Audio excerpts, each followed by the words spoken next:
नमस्कार, मी लतिका निंबाळकर. माझ्या चॅनलवरती तुमचं स्वागत आहे.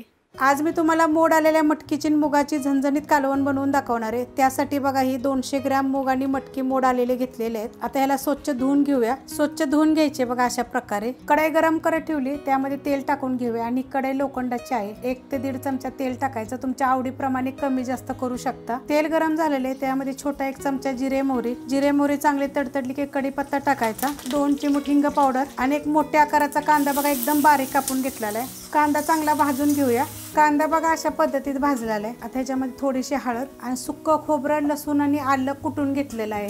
हे पण ह्याच्यामध्ये परतून घेऊया. 1 गड्डी लसूण आहे, अर्धा इंच आलं आणि थोडंसं एकदम सुक्क खोबरं आहे. आता हे मिनिटभर परतून घेऊया. परतून घेतलेलं आहे. आता ह्याच्यामध्ये एक मोठ्या आकाराचं टमाटर बघा बारीक कापलेलं आहे. हे टाकून पण मिनिटभर आपण परतून घेऊया. टमाटर टाकल्यानंतर बघा मिनिटभर परतून घेतलेलं आहे. आपला गॅस अजून पण मीडियमच आहे. आता ह्याच्यामध्ये आपण कांदा लसूण मसाला 2 चमचे, ह्याची पण रेसिपी मी टाकलेली आहे. हा मसाला बनवल्यावर तुम्हाला गरम मसाला वगैरे काय टाकायची गरज नाहीये. आता हे मिनिटभर परतून घेऊया. मिनिटभर परतून घेतलेलं आहे. आता ह्याच्यामध्ये आपण हे मूग आणि मटकी स्वच्छ धुवून घेतलेले हे टाकून घेऊया. ही मिक्स ना एकदम छान असं कालवण लागतं. ह्याचं तुम्ही करून बघा. एकदम आपल्याला मिसळसारखी चव येते. आणि लोखंडाचा तवा लोखंडाच्या कढईत केलं तर एकदम भारी. आता हे थोडंसं या मसाल्यामध्ये आपण परतून घेऊया. मिनिटभर परतून घेतलेलं आहे. आता ह्याच्यामध्ये बघा एक मुठभर शेंगदाणे भाजून कुटलेले, जास्त बारीक कुटायचे नाहीत, असे मोठे मोठे कुटायचे. आता हे थोडंसं परतूया आणि ह्याच्यावर चवीनुसार मीठ टाकायचं. चटणीला जे मीठ आहे त्याप्रमाणे टाका, कमी जास्त करून. कसं आपण कांदा लसूण मसाल्याला मीठ जास्त वापरतो.